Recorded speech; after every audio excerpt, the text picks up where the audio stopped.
Hello hi అండి, welcome to Shri thoughts. ఈరోజు నేను మునగాకు పప్పు చేస్తున్నాను. అయితే నేను ఎట్లా చేస్తానో ఈరోజు చూద్దాము. అయితే ఆకు మంచిగా కడిగి పెట్టుకోవాలి. ఇంకా ఉల్లిగడ్డ, పచ్చిమిర్చి, టమాటా, కొత్తిమీర కట్ చేసుకోవాలి. కొన్ని ఎల్లిపాయలు కూడా తీసుకొని రెడీగా ఉంచుకోవాలి. తర్వాత కుక్కర్లో కొంచెం కందిపప్పు తీసుకొని మంచిగా కడిగి పెట్టుకోవాలి. ఆకుకు సరిపడా పప్పు తీసుకోవాలి. ఆకు ఎక్కువ తీసుకోవద్దు, కొంచెం చేదు అనేది వస్తుంది. పప్పు కడిగి పెట్టుకున్న తర్వాత అందులో కడిగి పెట్టుకున్న మునగాకు వేసుకోవాలి. ఇంకా తర్వాత మనం కట్ చేసి పెట్టుకున్న ఉల్లిగడ్డ,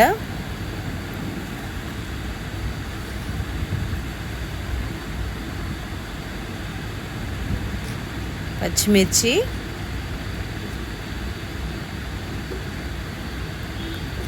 ఇంకా టమాటా ముక్కలు యాడ్ చేసుకోవాలి.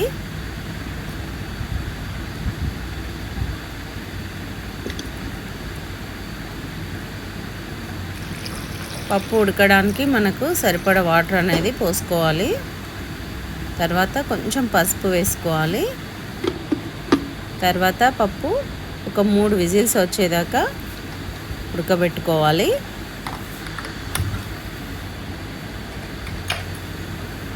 3 విజిల్స్ తర్వాత మూత తీసి చూస్తే పప్పు అనేది మంచిగా ఉడికిపోయింది.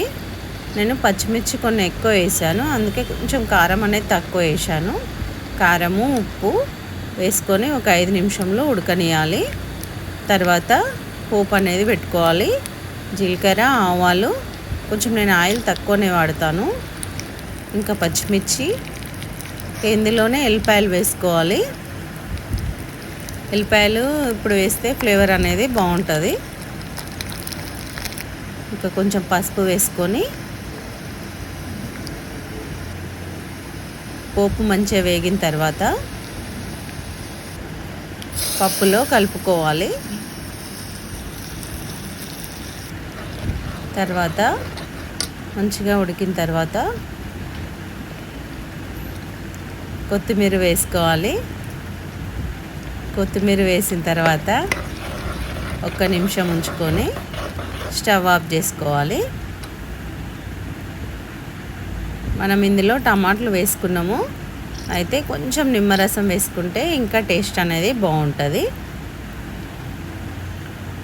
అంతేనండి, మునగాకు పప్పు రెడీ. నచ్చితే లైక్ చేయండి, షేర్ చేయండి, ఇంకా సబ్స్క్రైబ్ చేసుకోండి.